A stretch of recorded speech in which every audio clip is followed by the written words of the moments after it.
Assalamualaikum warahmatullahi wabarakatuh. Ketemu lagi dengan gue Fajar Syaban Rahman di channel gue yaitu Fajar Syaban. Nah, oke guys, kali ini setelah beberapa hari yang lalu gue mengupload video tentang pengalaman gue di Gunung Lawu di tahun 2014 silam. Nah, kali ini gue akan menyambung cerita yang kemarin, tapi sebelumnya gue minta maaf karena file master video di part 1 kemarin, yaitu lanjutannya itu kehapus. Gue nggak tahu kenapa bisa kehapus juga. Oke guys, di part 2 ini gue langsung aja bagaimana lanjutan dari kemarin yang teman gue bercerita tentang teman gue yang bernama Raja, yaitu dia mengalami hal yang tidak mengenakan saat mendaki gunung di tahun 2014 silam, yaitu dia merasakan berat di badannya, berat untuk jalan, bahkan jalan sedikit itu pun susah gitu. Jadi Gunung Lawu adalah gunung pertama yang kami daki. Nah, lanjutan dari kemarin, temen gua sadar, yaitu sudah lepas dari si makhluk sebelah tersebut di pos 5. Di pos 5 dia udah lepas dari apapun, dia udah diminta maaf, disuruh teman gua, dia udah diminta maaf. Dan dari pos itu dan dari pos 5 tersebut, gua dan rombongan gua ketemu rombongan pendaki dari Karanganyar kalau nggak salah. Salatiga, Solo, daerah Solo Salatiga. Nah, dia kalau nggak salah rombongan berempat itu ngecamp di area situ di pos 5 daerah Sendang Derajat. Terus paginya kita masak-masak, habis nginap semalam, paginya masak-masak, dan sekitar jam 9 setelah keadaan semua normal, Raja juga sudah kembali ke semula, badannya fit setelah dia lepas dari si makhluk tersebut. Jam 9 kita naik ke puncak. Itu jam 9 pagi naik ke puncak dari pos 5. Naik ke puncak, sampai di puncak kurang lebih nggak begitu lama lah, soalnya dari pos 5 ke puncak tuh ya setengah jam kalau nggak salah, setengah jam 45 menit lah. Nah, di situ kita foto-foto, tapi alhasil gue dapet tembok, kabut banget, asli kabut, nggak kelihatan ke bawah, yang jurang di puncaknya pun itu nggak kelihatan. Jadi bahaya banget kalau di Lawu pas kabut tebal. Nah, salah satu dari rombongan yang bareng kita tadi, yang dari Solo itu, dia punya keahlian gitu kan. Mempunyai keahlian, dia bisa ngelempar tepat sasaran. Tapi dia melakukan hal yang dilarang, bisa dikatakan hal yang dilarang oleh pihak Lawu, gitu, pihak Gunung Lawu, yaitu mengganggu habitat burung jalak gading.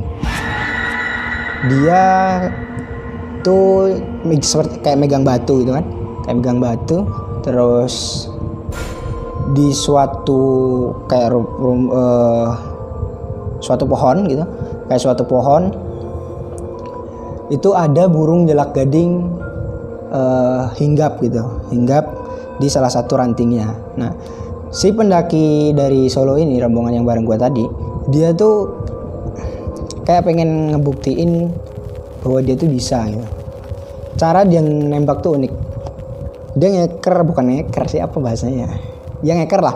Dia ngeker tuh pakai jempol. Dia jempol gini, pasin, baru dilempar dan tepat sasaran. Lalu si burung jalak gading tersebut terbang. Tapi apa yang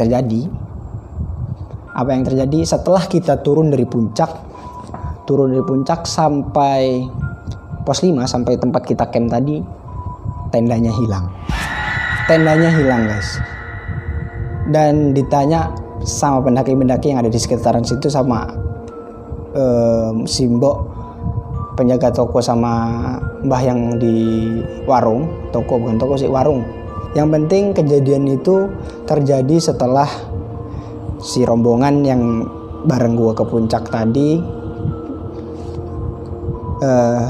salah satu orang ngelempar burung jalak gading pakai batu tadi dan kena. Nah, mungkin itu kejadian terakhir di mana hal dalam tanda kutip mistis yang gua rasain di Gunung Lawu pada tahun 2014 lalu. Nah, terus ada apa lagi? Ya dari situ udah nggak ada apa-apa sih. Kita turun aman, kita turun tenang, nggak ada apa-apa, alhamdulillah lancar sampai turun gitu. Tapi di saat kita jalan turun, gua pribadi dan gua sendiri itu duluan gitu. Berhubung gua mungkin dah kedinginan di saat itu musim hujan dan kita berangkat pun badai. Gua turun duluan sendiri. Gua bilang, coy, gue turun duluan ya, ntar gue tunggu di base camp, gue bilang gitu. Oke, gue turun duluan. Jadi rombongan gue itu berdelapan orang sama rombongan yang dari Solo tadi. Nah, tapi jangan ditiru untuk pergi atau berangkat atau pulang sendirian. Jangan ditiru ketika mendaki gunung gitu. Itu ya memang pendakian gue pertama, jadi gue memang belum paham dan belum mengetahui standar prosedur yang harus dilakukan para pendaki. Tapi sekarang gue udah tahu apa yang harus dilakukan ketika kita mendaki gunung, turun gunung atau dan gimana pun, jangan jangan terpisah ya. Nah, gue kemarin gue terpisah, gue menyendiri turun. Tapi alhamdulillah nggak ada apa-apa gitu. Cuma kaki lecet-lecet doang. Gue lari pakai sendal waktu itu. Gue lari turun sampai base camp, gue tunggu sampai base camp. Di tengah perjalanan teman gue yang rombongan berempat sama pendaki dari Solo tadi, teman gue yang namanya Didin Syarifuddin, dia di area pos 4 sempat memfoto, mengambil gambar salah satu batu di area pos 4. Gue nggak tahu batu apa di situ. Gue belum tahu di situ kan, karena gue turun duluan. Setelah mereka turun sampai di bawah dan kita mandi, beres-beres, baru kita pulang. Nah, sampai di mana gitu, sampai makan kalau nggak salah. Makan, dia baru cerita bahwa dia menemukan satu batu di area pos 4 yang menyerupai wajah.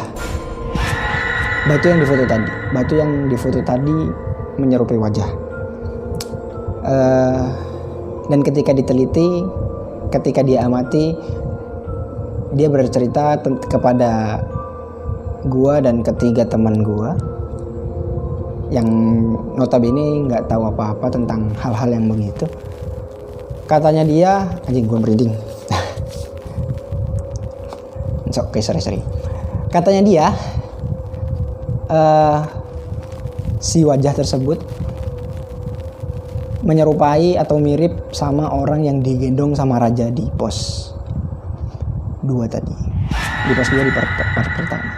Oke guys, itu tadi mungkin cerita gue dan pengalaman gue di Gunung Lawu beberapa tahun silam di tahun 2014. Oke, itu saja mungkin cerita dari gue di part ini. Jika kalian menyukai video ini dan menyukai konten ini, tolong komen di bawah, support terus channel gue. Jangan lupa di like, subscribe, dan komen. Jika kalian menyukai video ini juga, share ke teman-temannya supaya konten gue tetap berlanjut, konten gue tetap ada, dan gue tetap berkarya buat lo semua dan buat gue pribadi. Gue Fajar Sabanur Rahman. Assalamualaikum warahmatullahi wabarakatuh.